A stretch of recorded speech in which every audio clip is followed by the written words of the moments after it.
At 90, Paul Newman's closest friend finally breaks the silence. He delivers one cold sentence that freezes the entire room. Paul's marriage was never the perfect story people wanted it to be. Behind the image of Hollywood's most devoted husband were long nights of distance, unspoken regrets, and a truth he carried like a shadow. Joanne protected his legacy. The studios protected the myth. But his friend, after decades of watching the world worship an illusion, now says the parts the public never saw were the ones that defined Paul the most. So what was real inside that legendary marriage? And why did it take 90 years for someone close to him to finally speak? If the perfect love story was only the surface, then what lay beneath was something far more human and far more fragile. For most of the world, Paul Newman and Joanne Woodward were the one exception to the Hollywood rule. The couple who proved that fame didn't have to destroy everything. The marriage that seemed to outrun scandal, temptation, and time itself. Magazines called them the golden standard. Photographers loved the way they looked at each other on red carpets. Interviewers repeated the same story over and over. Paul left his first marriage, found his true soulmate, and spent the rest of his life making it up to her. It was simple. It was romantic. It was easy to believe. On screen, he was the blue-eyed rebel, the man who could turn a smirk into a revolution. Off-screen, he played a different role, the devoted husband who refused to live in Los Angeles, who went home to Connecticut, who talked about family more than fame. He joked about how there was no reason to go out for hamburger when you have steak at home, a line that etched itself into public memory as proof of a loyalty few men could match. Joanne Woodward fit the script perfectly. She was sharp, dry, with a humor that could cut through any room. Before Paul, she was already respected, already serious, already a force. She won an Oscar before he did. She took complicated, unglamorous roles while Hollywood tried to box her in. When she and Paul married, people didn't just see a love story. They saw a partnership between equals, two actors choosing each other instead of the machine. Publicly, they built the right images around themselves. A big, lived-in house in Connecticut instead of a sterile mansion in Beverly Hills. Children, dogs, messy kitchens, Christmas cards taped to the fridge. Talk shows where Paul teased Joanne, and Joanne rolled her eyes with a half smile that said everything was fine. Awards lined their shelves. There were Oscars, Golden Globes, Emmys, Lifetime Achievement trophies. There were charity galas and foundation events where Paul stood next to Joanne and talked about giving back, about using fame for something more than ego. When he launched his food brand, he signed away the profits and let the world applaud his generosity. The story was clean. The famous actor who loved one woman, raised his kids far from the circus, and spent his later years doing good. But myths are smooth. Real lives are not. Behind the photographs, there were days when Joanna's career slowed down while Paul's seemed to stretch endlessly forward. Scripts arrived for him in stacks. For her, they came less often. Hollywood aged women overnight and rewarded men for growing older. In public, she laughed about it. In private, there were nights when she watched him leave for location shoots, wondering how many times a person could choose family over ambition without paying a hidden price. The pressure of being the perfect couple crept in from every angle. Friends, reporters, even strangers repeated the same phrases back to them. You two give us hope. You're the real thing. You're the proof it can work. A compliment at first, a burden later. Because once the world decides you're a symbol, you're no longer allowed to simply be human. Paul kept more and more of himself inside. He had always been a private man, but as the legend grew, his silence thickened. He deflected questions. He turned serious moments into jokes. He avoided direct conversations about guilt, regret, or the family he had left behind in his first marriage. People around them noticed that after certain interviews, after certain questions, he would go quiet for hours. There were long nights in the studio, long drives back from sets, long pauses in the kitchen when the cameras were gone and only two people remained, a man who could not stop working And a woman who had already sacrificed more than anyone outside that house would ever understand. Whispers started the way they always do in Hollywood. Crew members, old friends, people who were close enough to see the strain but far enough to speak freely when the couple wasn't in the room. They didn't talk about explosive fights or dramatic ultimatums.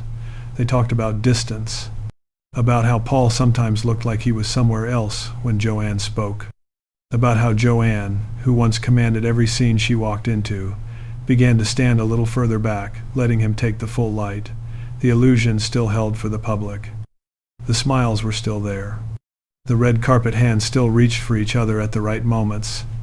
But the people who spent years orbiting around them could see the thin hairline fractures others missed.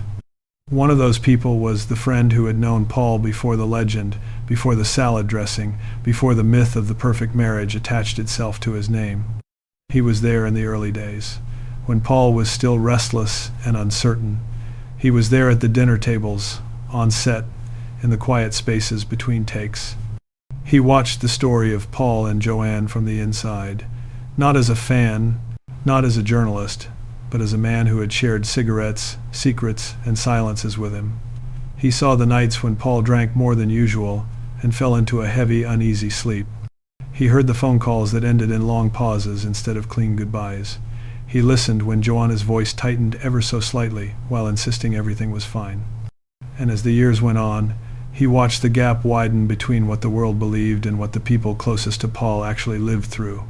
The magazines wrote about a fairy tale. The studios protected the image. The public clung to the idea that, at least for one couple, everything worked out exactly as it should.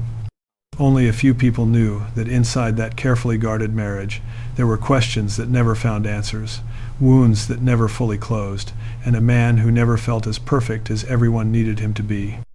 One of those people is now 90 years old, and for the first time, he is ready to talk. For decades, the world saw Paul Newman as a man who had everything under control, a disciplined actor, a generous philanthropist, a loyal husband who built his entire legend around the idea of devotion. But inside the walls of his home, away from the applause and the polite compliments, there lived a man far more fragile than anyone ever imagined. The friend who knew him longest described it this way. He was brilliant at being Paul Newman, but he struggled at being himself. That struggle began long before he met Joanne. It began in the years he avoided discussing, the years he left behind but never truly escaped. Paul carried the quiet grief of his first marriage like a shadow that touched everything afterward. He rarely talked about it, even with the people closest to him. What he did say came out only in fragments, muttered after a drink, whispered at the end of a long night, spoken in that low voice he used when fear seeped into the edges of his confidence. He felt he had failed as a husband the first time. He felt he had failed as a father. And even when the world praised him for the way he reinvented his life, those failures never loosened their grip. Joanne understood this more than anyone.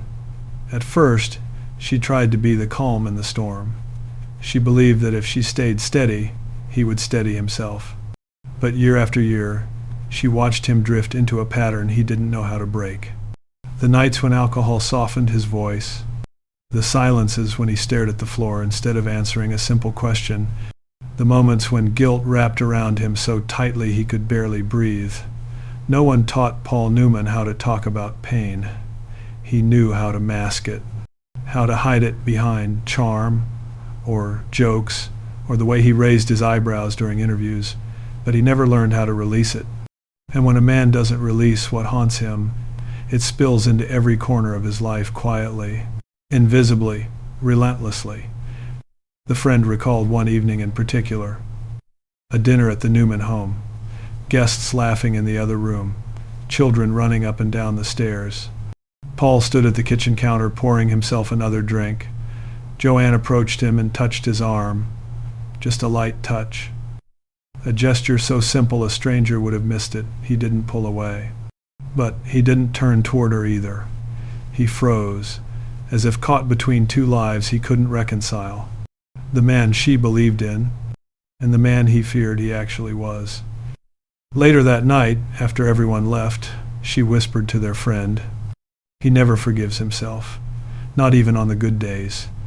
That was the heartbreaking truth. Even in love, Paul lived with a sense of unworthiness he could not name aloud. He adored Joanne. He admired her strength, her talent, her clarity. But the deeper that admiration grew, the deeper his fear became, because the more he loved her, the more he was convinced he didn't deserve her. And there's nothing more exhausting than loving someone who constantly doubts their own worth. Joanne bore that weight quietly. She wasn't a martyr. She wasn't a victim. She was simply a woman trying to keep her family together while watching the man she loved disappear into himself over and over again.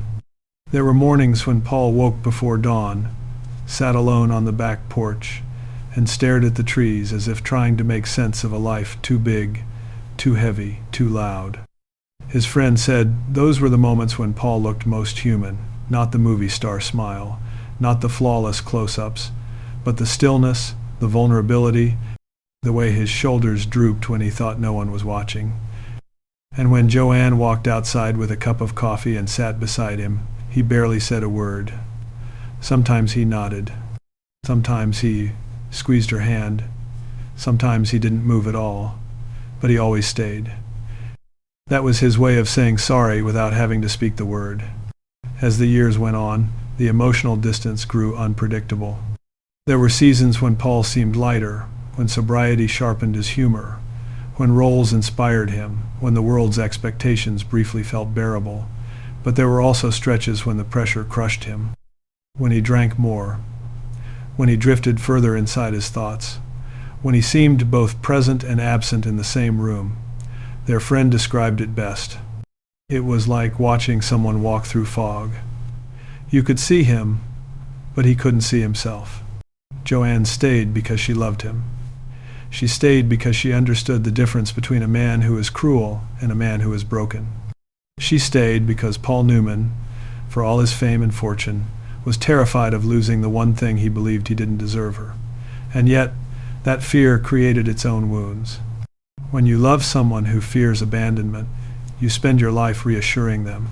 When you love someone who carries guilt, you spend your life convincing them the past is not a curse. When you love someone who can't speak their pain, you learn to read silence like a language. Joanne learned all of that. She learned his moods, his patterns, his quiet apologies. She learned that arguments never exploded.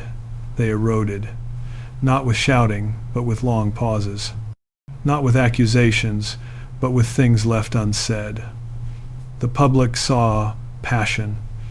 The private world saw exhaustion. It wasn't that Paul didn't love Joanne enough. It was that he loved her so deeply he didn't believe he could ever repay what she gave him. And in the quietest corners of their marriage, that belief became the quietest threat. The friend noticed something else too, something subtle, something most would overlook.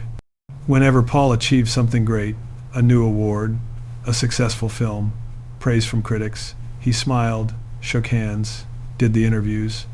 But when he returned home, his confidence evaporated. He would sit at the table, push the food around his plate, and say nothing for long stretches of time. He didn't know how to celebrate himself, because celebrating himself felt like ignoring the pain he still carried, the pain he never confessed. That was the hidden truth of their marriage. Paul Newman was not fighting Joanne. He was fighting himself. And Joanne was caught in the crossfire of a war he never stopped waging. There were days she cried quietly in the bathroom. There were days she snapped at him, then apologized. There were days she prayed he would let her in deeper, just once, just long enough to stop drowning in worry. But Paul expressed love differently, through gestures, through acts of service, through the way he looked at her across a table once the tension settled, through the way he stood beside her at every public event, holding her hand like a lifeline. Their love was real. Their devotion was real. Their pain was real. And as the friend watched them age, he realized the truth the world never understood. They didn't have a perfect marriage. They had a human marriage, built on love, cracked by fear, held together by two people who kept choosing each other even when it hurt, That is what the world never saw. That is what he has carried for decades, and that is what he finally decided to reveal. When his closest friend finally agreed to speak, he did not begin with gossip. He began with a room. A small room, dimly lit, late in Paul Newman's life. The awards were already on the shelves. The charity work had already changed thousands of lives. The myth of the perfect marriage was fully formed, polished, repeated endlessly. Paul was tired that night. Not from age, the friend said, but from carrying a version of himself that no human being could live up to. The thing about rumors, Paul told him quietly, is that sometimes they're not wrong. They're just pointed in the wrong direction. For years, tabloids had whispered about his marriage, affairs, secret children, hidden scandals, the usual Hollywood script. But that was never the real story. The rumor everyone should have paid attention to, the friend continued, was the one almost no one said out loud, that Paul Newman did not believe in the legend of Paul Newman. That was the revelation. Not that he stopped loving Joanne, not that his marriage was a lie, but that he never felt worthy of the very love the world romanticized. In that room, the friend finally asked the question. Everyone else was too polite, too afraid, or too invested in the myth to ask, "Were you happy in your marriage, really?" There was a long pause. Paul looked down at his hands, the same hands that had held scripts, trophies, champagne glasses, steering wheels on late-night drives home. "I was loved," he said, "and that is different from knowing what to do with that love." The friend said it was the saddest sentence he ever heard, because behind it was the confession Paul never made on camera.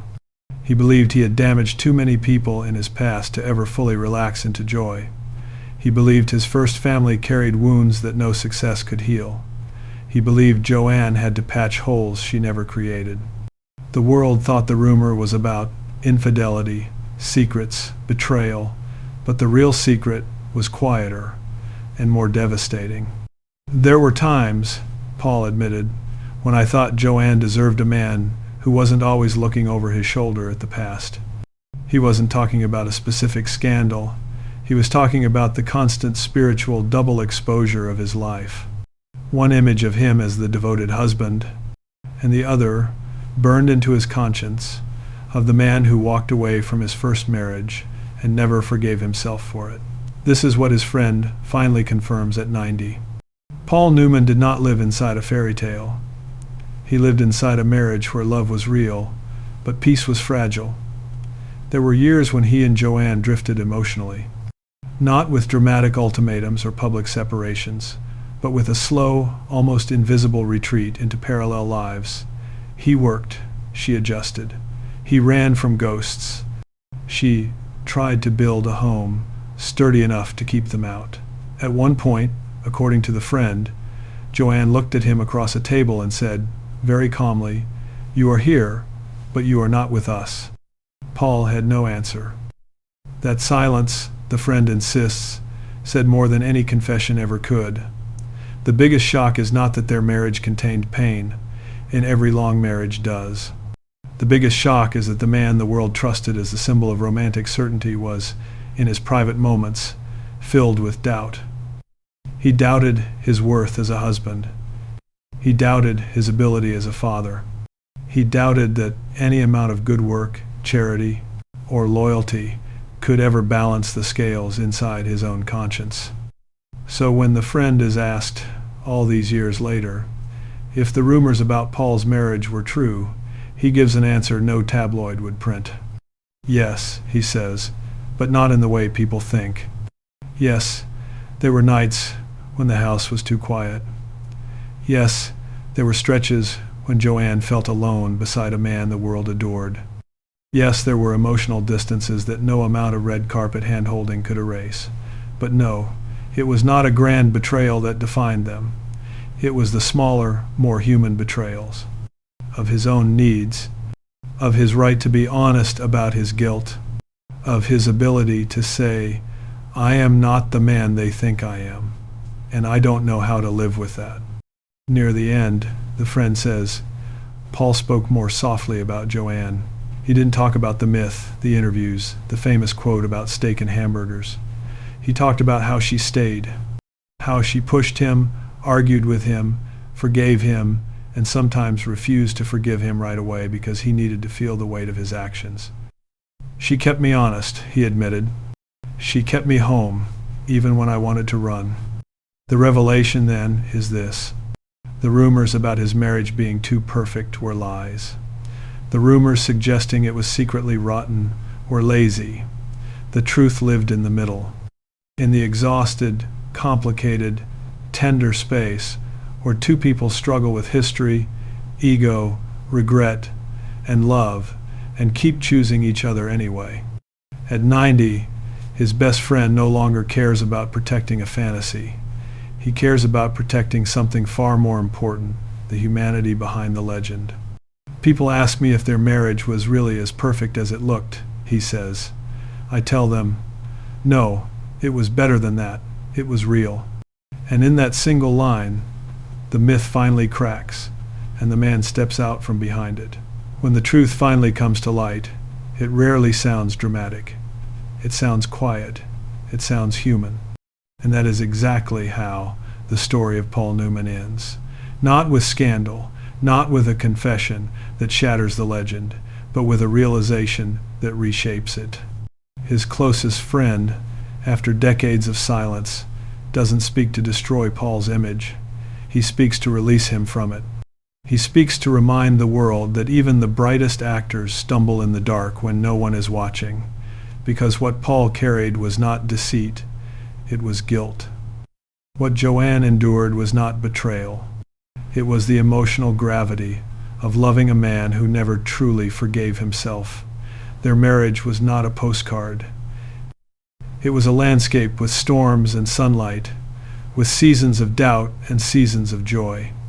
It was held together not by perfection, but by effort, not by myth, but by choice. And perhaps that is the most important truth to take from all of this. Even legends are built of fragile parts. Even icons wake at dawn unsure of who they are. Even the men we admire from afar struggle with the versions of themselves they leave behind. Joanne once said that loving Paul meant living with the whole man, not just the handsome parts. It was a sentence few people paid attention to at the time. Now it feels like a key, a window into the private life behind the photographs. Paul Newman's marriage was never the fantasy Hollywood needed. It was the reality most people live. Complicated, uneven, full of mistakes and attempts to correct them. And maybe that is why his story still matters. Not because he was flawless, but because he wasn't. Not because he had the perfect marriage, but because he and Joanne kept walking back to each other, even when the path felt steep. His friend, now at 90, leaves us with one last reflection. People think a perfect marriage is one without wounds, but the strongest ones are the marriages where two people learn how to stand together in spite of them. In the end, Paul Newman's legacy is not just a collection of films, awards, or charitable work. It is this quiet, unpolished truth. Great love is not measured by how perfect it looks from the outside, but by how bravely it survives on the inside. And sometimes, the most extraordinary lives are simply the ones that refuse to stop trying.